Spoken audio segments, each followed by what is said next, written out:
Tumerejea tena kupitia Gospel Voice, na huu wasaa sasa ni wasaa wa Watoto Church. Huwa tunazungumzia malezi na makuzi ya watoto katika maadili ya Kikristo, tukiongozwa na ile Mithali 22, mlee mtoto katika njia impasayo, naye hataiacha hata atakapozeeka. Na leo tuko na mada nzuri sana. Kama wewe ni mzazi au unatarajia kuwa mzazi, basi karibu ujiunge nasi kwenye huu mjadala, tukiwa na mada nzuri sana, na huwa tunakuwa na mtumishi wa Mungu Yona, ambapo leo tunazungumzia uhusiano uliopo kati ya matukio mabaya utotoni na tabia za mtu kubwani. Hii ni dhahiri na imewahi wakumba wengi. Kuna moja kati ya watu ambao washawahi kukumbana na hizi kadhia za unyanyasaji au matukio mabaya ya utotoni ambao yamemfanya kumuathiri kisaikolojia mpaka alipokuja kuwa mtu mzima. So tuko na mtumishi wa Mungu Yona. Heri ya mwezi mpya Machi. Ngoja nirudie tena. Heri ya mwezi mpya Machi. Heri na wawe, namshukuru Mungu tumeona mwezi mzuri. Basi tuko na afya, Mungu ni mwema. Mwanzo mpya. Naona tumebarikiwa na mvua kabisa. Ni kipindi chake, kwa hiyo wacha tuifurahie mvua. Ndio. Maana kuna wakati binadamu tunakuwa si wepesi wa kushukuru kwamba mvua kinyesha, si mvua na yenyewe imenyesha sana, jua likiwaka jua sana, baridi nayo kali sana, lakini kumbe ni vipindi vyake. Kwa kama ni kipindi cha mvua, basi tumshukuru Mungu kwa mvua. Kipindi cha baridi tushukuru pia kwa baridi, na tujue tu basi yatupasayo kufanya. Kwa sababu kama unajua ni kipindi cha mvua, na bahati nzuri sasa hivi kwa maendeleo ya sayansi na teknolojia, unakuta watu wanapata updates kwenye simu zao kwamba masaa 3 yajayo mvua itanyesha, au kesho itakuwa ni siku yenye mvua kubwa. Kwa hiyo unajiandaa. Kwa hiyo ukionekana tena kama wewe ni mtu tena wa kuwa mtu tu wa kulalamika, basi utakuwa ni ndo binadamu tulivyo. Ni watu wa kulalamika sana, kila kitu tunalalamika. Okay, leo tunazungumzia uhusiano uliopo kati ya matukio mabaya utotoni na tabia za mtu kubwani. Hii imekaa vipi katika mwanzo wa utangulizi katika hii mada yetu? Asante ndugu mtangazaji, kama ambavyo umetambulisha kwamba kuna mahusiano makubwa kati ya matukio mabaya ambayo mtu anaweza kama kukutana nayo utotoni. Tunavyosema labda matukio mabaya hapa, tunazungumzia mtoto ambaye anaweza kawa labda alipitia labda unyanyasaji mkubwa. Unaweza unyanyasaji wa kimwili, unaweza kawa ni unyanyasaji wa kingono, au pia anaweza kawa labda alitelekezwa. Kutelekezwa kwa maana ya kwamba hakuna mtu ambaye alikuwa kimzingatia, hakuna mtu ambaye alikuwa kimpa mahitaji. Kwa hiyo tunasema ni matukio mabaya. Lakini pia mtoto yeyote ambaye ameshuhudia matukio ya kinyanyasaji yakifanyika, labda akishuhudia baba akimpiga mama au mama akimpiga baba, yapo matukio ya namna hiyo, kwa kishuhudia kwa muda mrefu matukio kama hayo, au mtoto ambaye amekulia kwenye familia ambayo ina wazazi ambao ni walevi kupindukia, yani kwamba wanaamka wanalewa, ni addict. Kwa hiyo mtoto wa namna hiyo, kuna vitu anaweza kavikosa ambavyo baadaye vinaweza vikaleta shida siku za usoni. Kwa hiyo tunavyozungumzia matukio mabaya tunayazungumzia hayo, na ndio maana unakuta kwa mfano watu wengi wanadhani kwamba labda tukio ni lile tu ambalo mtoto amefanyiwa, lakini hata kushuhudia. Na ndio maana mara nyingi sana tunasema kwamba hata ukiangalia kunakuwa na zile ithibati zinazothibitisha filamu hii angaliwa na watoto wenye umri gani.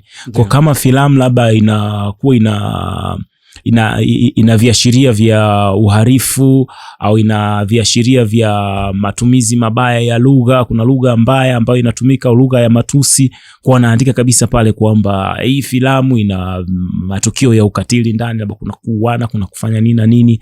Kwa sababu tunapozungumza mtoto, kuna vitu ambavyo akiviona anakuwa anashindwa kutofautisha. Kwa mfano kwenye TV, kujua kwamba hiki kitu ni cha ukweli au haya ni maigizo. Kwa hiyo anaweza kadhani kile kinachotokea pale ni kitu tu cha kawaida, na anaweza kaendelea kujifunza hivyo na akiamini vitu viko hivyo.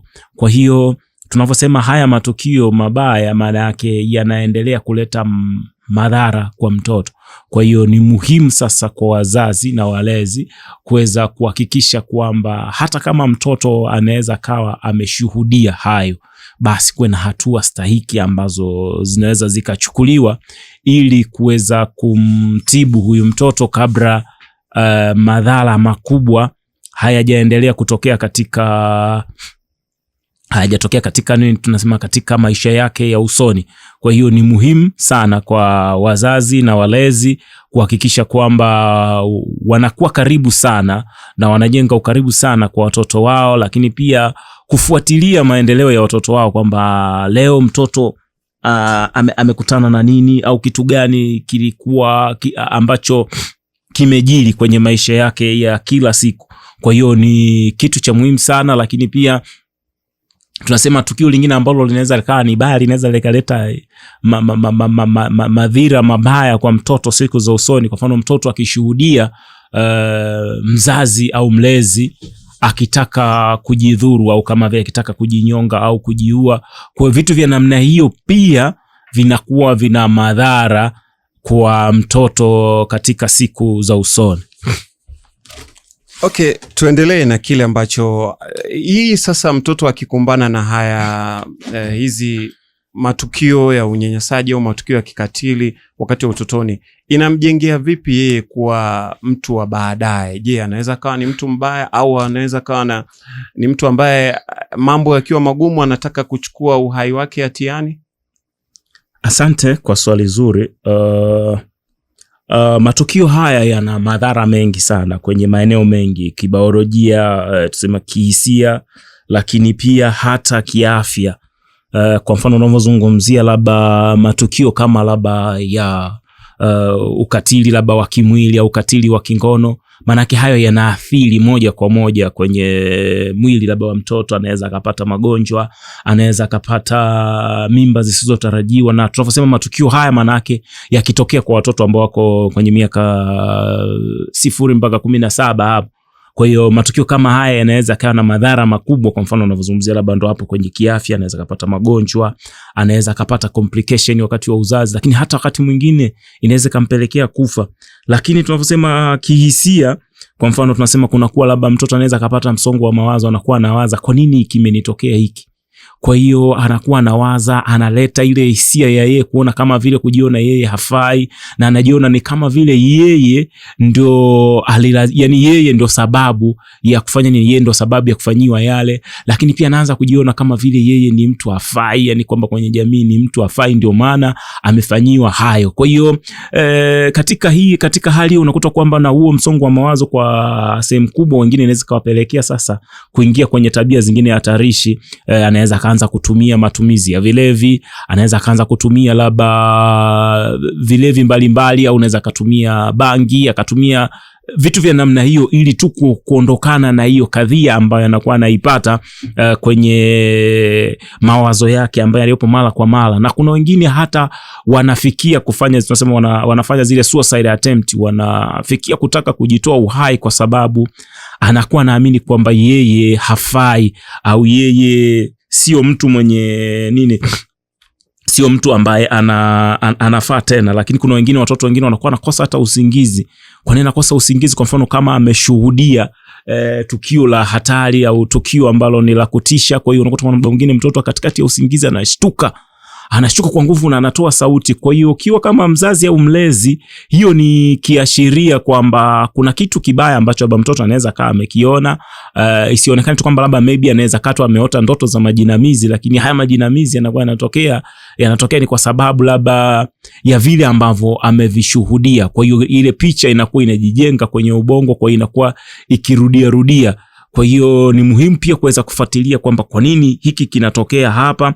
Lakini pia tunasema mtoto anakuwa na wasiwasi mwingi. Wakati mwingine unaona mtoto anakuwa na wasiwasi. Kisha mtoto ana wasiwasi, maana yake pia kunaweza kuwa ni ishara mojawapo kuona kwamba kuna kitu hakiko sawa. Lakini kuna watoto wengine unakuta anajitenga. Kwa hiyo hizo ni ishara vya kuashiria kwamba huyu mtoto anaweza kawa aidha ameshuhudia au amefanyiwa matukio mabaya. Kwa hizo ni ishara ambazo mtu anaweza kama mzazi au mlezi unaweza kuziona, ambazo zinaweza zikakuvuta wewe ukaa karibu, ili kuweza sasa kuona ni namna gani bora huyu mtoto anaweza akasaidiwa mapema kabla haijaleta madhara makubwa maybe kwenye siku za usoni. Na madhara makubwa ambayo yanayotokea, unakuta kuna wakati mwingine watu wanashindwa hata kufanya vizuri madarasani. Kwa sababu gani? Kwa sababu kuna baadhi ya matukio yanampelekea mtoto awe na msongo mkubwa wa mawazo, na ule msongo mkubwa wa mawazo unakuja kuathiri tunasema zile kuna zile njia mbalimbali ambazo zipo kwenye ubongo ambazo zinakuwa zinamsaidia mtoto kuweza kuelewa, kuprocess na kuweza kufanya utambuzi wa vitu mbalimbali. Kwa hiyo sasa ile chronic stress ihuaga inapelekea impairment kwenye zile neurons mbalimbali zipo kwenye ubongo, ambazo hizo neurons ni kama zile neurons pathway ambazo ndo njia ambazo hizo zikikaa vizuri manake zinamsaidia mtoto aweze kufikiria vizuri, aweze kuprocess vitu vizuri. Kwa zile njia ambazo zinahusika na masuala mazima ya hisia zinaweza zikawa blocked au zinaweza zikaathiriwa kiasi cha kwamba mtoto akawa anashindwa kuweza kujicontrol au kuweza kujizuia, kwa sababu zile njia zimezuiliwa. Kwa hiyo anaweza kana anashindwa kujizuia, kana anafanya matukio ambayo ni ajabu. Kwa nini? Kwa sababu anashindwa kuweza kuwa na ule utashi wa kuweza kujua lipi baya lipi jema, kwa sababu tu kwenye mfumo wake kule ndani umeathiriwa na nini? Na yale matukio ambayo amekuwa ameona. Kwa sababu katika hali ya kawaida unakuta binadamu kuna jambo fulani ambalo limetokea baya, anakuwa anatamani litoke. Kwa hiyo sasa likishakaa kichwani ni kama vile anakuwa anatamani litoke. Kwa hiyo anatamani, yani ni kama vile anakuwa anaishi maisha ambayo hayapo. Sasa katika hiyo fight hiyo anajikuta muda mwingine mtu anaweza develop hata hizo tunasema nini, mental illness, magonjwa mengine ya afya ya akili. Lakini pia ndo nikasema tabia zingine ambazo zinatokea na mtu anaweza akaingia kwenye ulevi, akaingia kwenye matumizi ya vitu mbalimbali kama vya ulevi mbalimbali, labda wa pombe, ulevi wa sigara, ulevi wa bangi. Kwa nini? Anatafuta ahueni kwamba mimi natokeje hapa au nakuaje sawa, unaona. Kwa hiyo vitu vya namna hiyo. Lakini pia imekuwa ikifika mpaka mahala pengine unakuta kuna watu wanajikuta hata kwenye mahusiano yao wanakuwa wanashindwa kuestablish mahusiano ambayo ni ya muda mrefu, kwa sababu anakuwa hawezi akaamini mtu, kwa sababu tafiti zinaonyesha kuwa watu wengi wameendelea kufanyiwa matukio ya ukatili na watu ambao ni wakaribu, watu waliowazunguka. Kwa hiyo inakuwa imempelekea kujenga picha kwamba kama huyu mtu baba ni mjomba au labda sijui ni anko au ni baba wa kufikia ambaye niliamini angeweza kunisaidia, amenifanyia haya, huyu mtu baki je, anaweza kanifanyia nini? Kwa hiyo kitu cha namna hiyo inaweza kumsababisha mtu asiwe kwenye mahusiano, na mwingine hata akiwa kwenye mahusiano anaweza akajikuta kwamba anakuwa ni mtu ambaye yuko ana demand sana, anataka kila kitu bwana, anataka hiki, anataka validation ya kile anachokifanya. Kwa sababu gani? Kwamba katika makuzi yake kulikuwa na neglect, labda wazazi walikuwa wanamwacha peke yake. Kwa kule kumwacha mtoto kuto kumzingatia kukasababisha sasa huyu mtoto watu wabaya wapate nafasi ya kuweza kufanya vitu vibaya, ambavyo tunasema kwa mfano maybe ni matukio ya kikatili mbalimbali. Kwa hiyo mtu wa namna hiyo either amewitness au imemtokea hivyo, kwa hiyo anakuwa ni muoga sana, kwa anahitaji sana mtu wa kumshika mkono au mtu ambaye atakao pamoja naye, ambaye anahakikisha kwamba niko pamoja na yeye, niko salama, kwa sababu katika makuzi yake hakuweza kupata mtu wa namna hiyo. Kwa kisha kuwa mtu mzima, maana yake kile kitu, kwa sababu akijawa solved, anajikuta kwamba yeye anakuwa too demanding, anakuwa na ile tuseme yani anakuwa ni hawezi kukaa peke yake, atahitaji muda wote apigiwe simu, atahitaji kila kitu hakikishiwe kwamba mtu yuko pamoja na yeye. Kwa hiyo ndio maana tunasema vitu vya namna hii ni vya muhimu sana, na mwingine hata mahusiano yanaweza yasidumu kwa muda mrefu kwa sababu tu ana zile trust issues ambazo zilitokea wakati wa utoto. Lakini nimesema pia kuna watu wengine ndio hivyo wanakuwa na hizo, wanashindwa kukua kufikia utimilifu wao. Ndiyo. Kwa sababu tu ya hayo ambayo yalitokea katika kipindi cha utoto. Sasa suluhisho ni nini sasa katika kuwafanyia watu ambao wamepata haya madhara? tiba yake ni nini? Watu ambao wamekumbana na unyanyasaji wakiwa utotoni, tabia zimekuwa zimebadilika, na pia baadaye tutaangalia sasa namna gani ambavyo ya kuepusha haya matukio ambayo yanaweza kaleta madhara baadaye tunapotamatisha. Kikubwa ambacho kinaweza kikafanyika, nadhani watu ambao wamepitia madhara kama hayo, maana yake wanatakiwa waende kwenye vituo vya afya, ambavyo huko watakutana na wataalamu ambao wanaweza wakawasaidia, lakini pia wana saikolojia,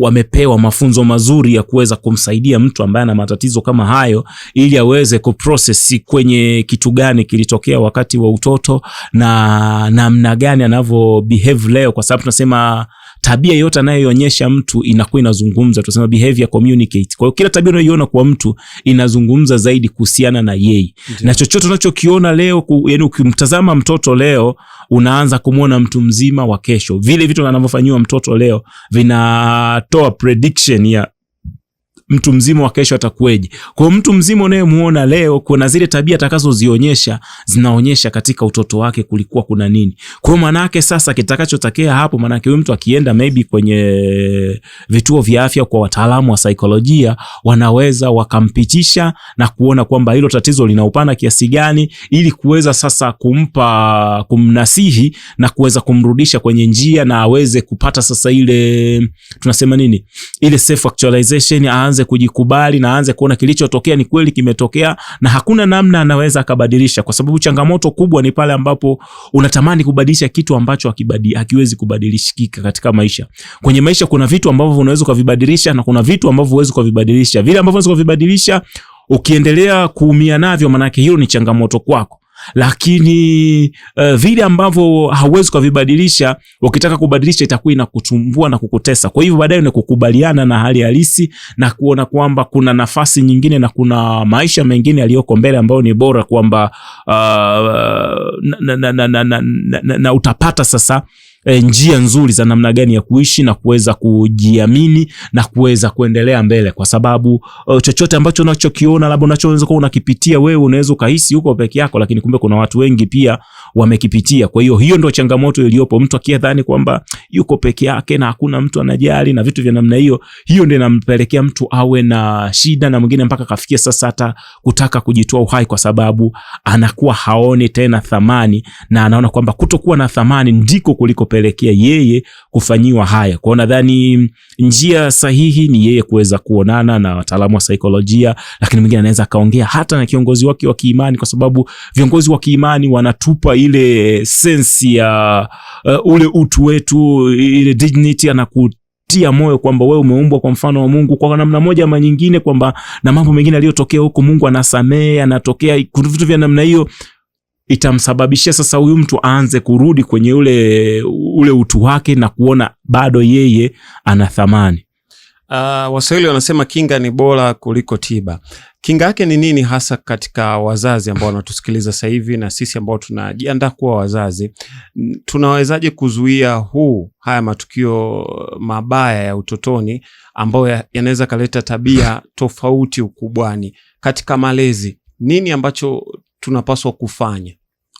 Kikubwa ambacho kinatakiwa kufanyika, nadhani ni ule ukaribu kwanza wa wazazi na watoto, kwamba mzazi akitengeneza ukaribu mzuri na mwanae au na watoto wake, itakuwa ni rahisi kuweza kujua vitu gani ambavyo mtoto anavipitia. Kwa sababu mara zote nimekuwa nikizungumza kwamba watu wanaofanya matukio ya ukatili kwa watoto mara zote huaga hawafanyi ndani ya siku moja. Huaga wanatengeneza mazingira ni kama vile anafanya environmental scanning. Anaangalia, anaona hapa naweza nikafanya hiki, anaanza yani kama vile kumlainisha yule mtoto ili asione ni kitu cha kawaida, alafu baadaye sasa ndo anakuja anatekeleza lile jambo ambalo alikuwa anataka kulifanya. Kwa hiyo wazazi wakitengeneza huo karibu, inaweza ikawa ni nzuri sana. Lakini pia namna nyingine tunasema ni ni kuwajengea uwezo watoto wa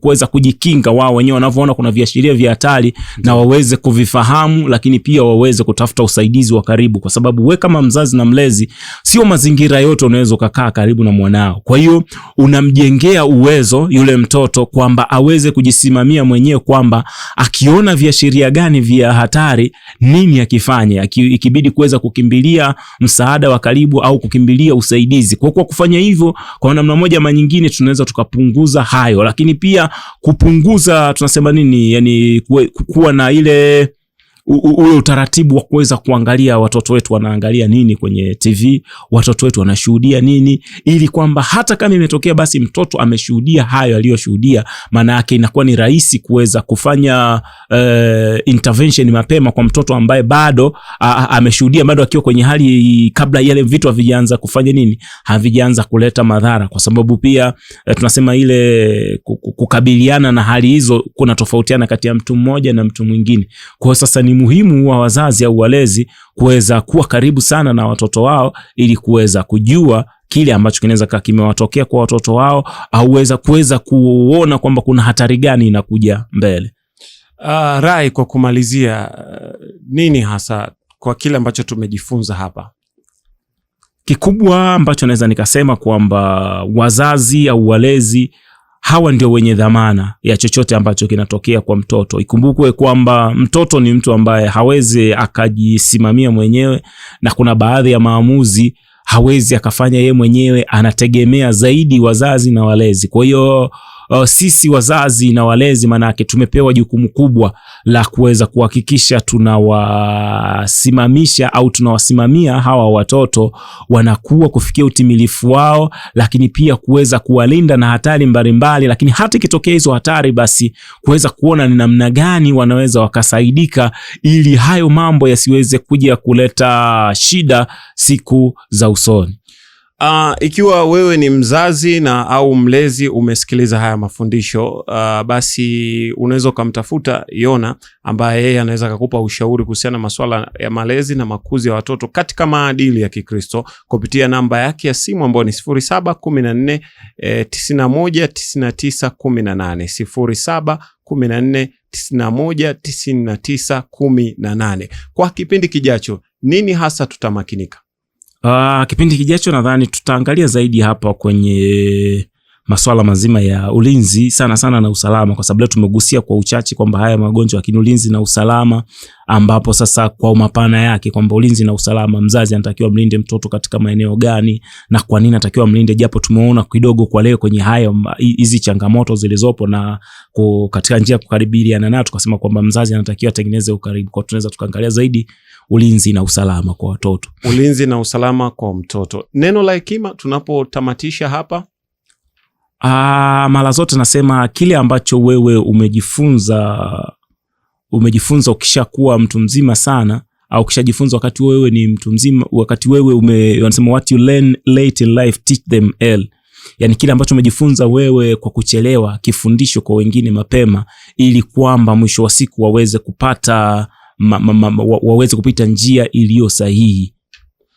Asante. Kwa episode ijayo tutaangalia ulinzi na usalama katika malezi na makuzi ya watoto kimaadili imekaa vipi. Kwa juma hili la leo mimi na sina la ziada. Tukutane tena Jumapili ijayo hapa, na endelea kufuatilia vipindi vingine vinavyoendelea kupitia hapa.